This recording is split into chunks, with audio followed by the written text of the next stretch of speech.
Programme de préférence commerciale Hope et Help qui permettrait aux exportations haïtiennes, notamment dans l'industrie de l'habillement, d'entrer sur le marché américain sans droit de douane.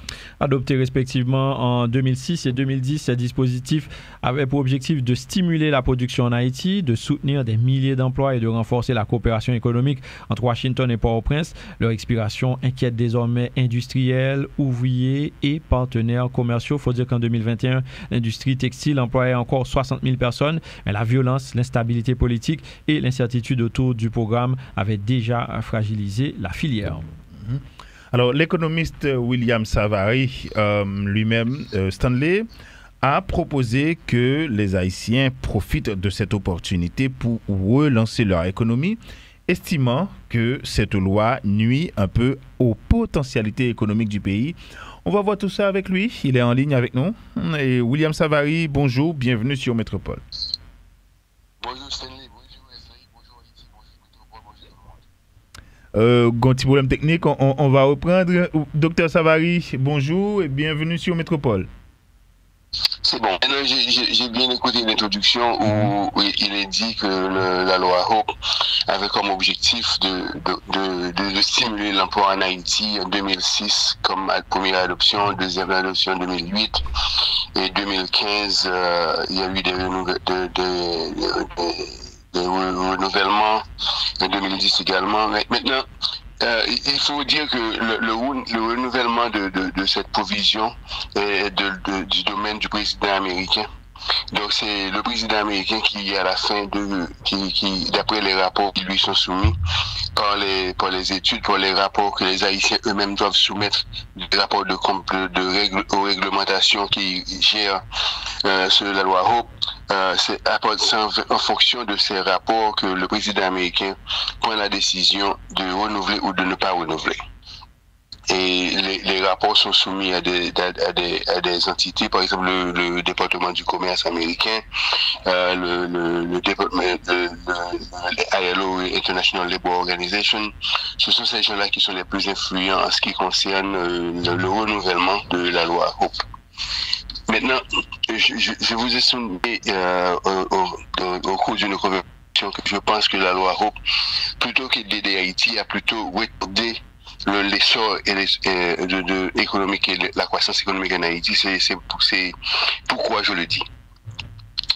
Premièrement, c'est parce que avec la loi Hope, la classe et l'élite haïtienne, l'élite économique haïtienne, s'est appuyée sur une provision de la loi américaine pour faire fortune, au lieu de penser à des méthodes d'industrialisation, d'investissement lourd dans les équipements lourds, dans l'investissement dans l'agriculture, des trucs dans les secteurs où l'élite économique, les politiciens ici également, où la République d'Haïti pourrait avoir un certain contrôle.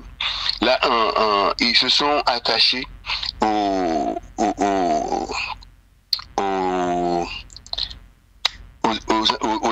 aux issues, si vous voulez, de la politique américaine entre les partis républicains et les partis démocrates. Et les pauvres malheureux en Haïti, ils n'ont pas contribué aux campagnes présidentielles. Ils n'ont pas contribué aux campagnes législatives. Ils n'ont pas contribué en ce qui concerne de jouer un rôle dans la diaspora haïtienne pour que la diaspora haïtienne puisse avoir un poids politique aux États-Unis. Alors, à quel résultat doivent-ils s'attendre au moment des élections, au moment où des décisions doivent être prises en ce qui concerne Haïti dans la politique américaine? Moi, je pense que avec cette décision de ne pas renouveler la loi Hope, je pense que ce sera ce qu'on dit aux États-Unis un wake-up call pour la classe politique et les industriels d'Haïti, la bourgeoisie haïtienne, l'élite intellectuelle haïtienne, la diaspora haïtienne, tous de se rendre compte qu'en fait, pour que le pays puisse se développer, on ne peut pas attacher l'avenir économique du pays aux avarices, si vous voulez, au détriment pas au détriment, mais plutôt dans les résultats de la politique américaine. Ça, je pense que ceci va leur donner un wake-up call. Alors, William Savary, un premier détail qui t'a intéressé, Mounio, loi au plan pas voté dans la date 1er octobre là, c'est parce que justement la loi, le budget américain n'a pas reçu de vote au Congrès. Mais ce que l'on ne sait pas, c'est est-ce que la loi figure dans le paquet qui a été acheminé au Congrès avant le 1er octobre. C'est-à-dire, nous ne savons pas si oui ou non si la loi est acheminée. Oui, mais écoute. Actuellement, nous vivons en période aux États-Unis qui est vraiment en période où il y a des gens qui dit intéressant, il y a des gens qui dit inquiétant. Où un président américain qui est élu sur une plateforme que l'Amérique d'abord. Donc, avec la loi, dans le secteur du textile aux États-Unis, Américain produit à peu près, c'est le 8e producteur de coton du monde. Ok? Donc, il produit près de 2,5 millions de tonnes métriques de coton par année. L'industrie textile américaine, c'est 2 trillions de dollars. Qui représentait à peu près presque 10% de l'intérieur brut des États-Unis. Donc, lorsque le président américain déclare qu'il voudrait que les travaux soient rapatriés aux États-Unis, Haïti pas exempté. Parce que question de taille d'Haïti, la position d'Haïti par rapport aux États-Unis, ça ne lui concerne pas. Ce qui lui concerne, c'est d'alimenter sa base politique et de dire qu'il est en train de livrer les promesses qu'il avait faites.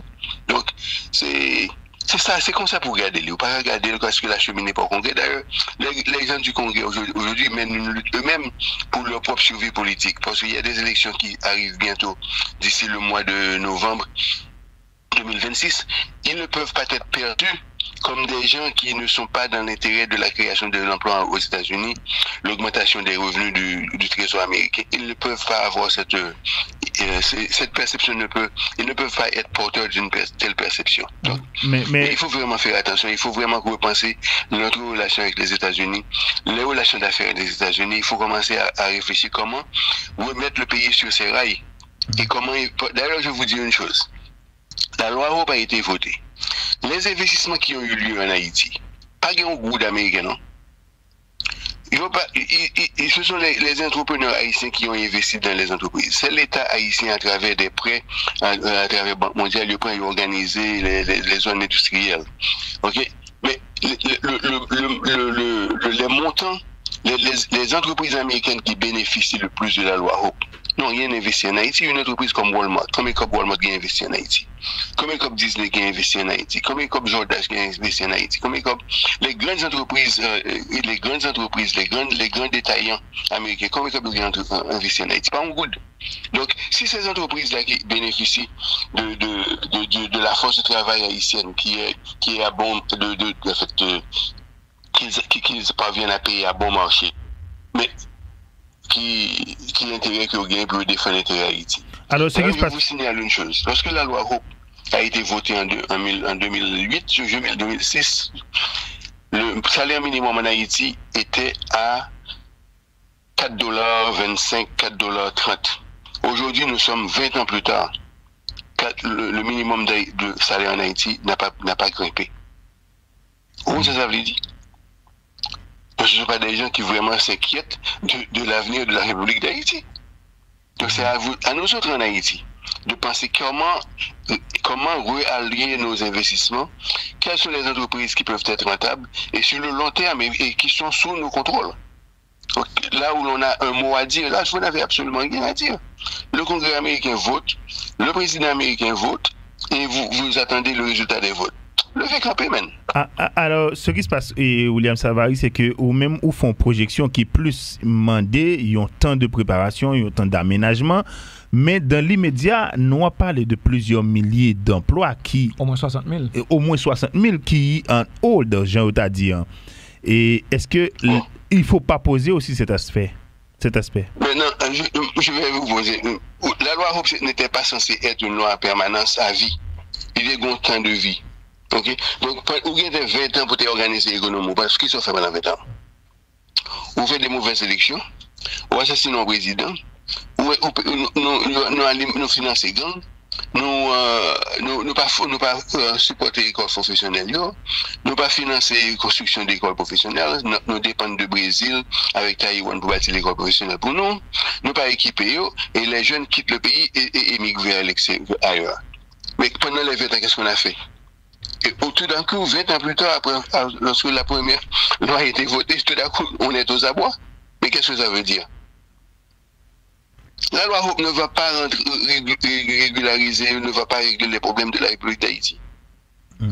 C'est la réflexion stratégique des hommes politiques, des hommes d'affaires de la République d'Haïti, de l'élite intellectuelle haïtienne, les gens qui soi-disant des économistes de pays, la presse haïtienne. C'est nous autres qui devons réorienter notre réflexion pour prendre en main l'avenir économique de la République d'Haïti. C'est pas la loi Hope. William Savary, les lois Hope Help, quels sont les enjeux économiques pour les États-Unis?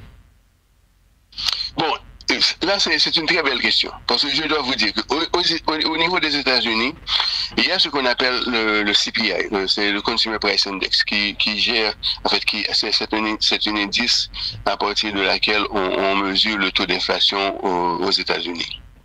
Maintenant, en dans l'indice CPI aux États-Unis, il y a une section qui est appareil, c'est-à-dire les vêtements, les trucs de prêt-à-porter, les trucs de consommation, etc.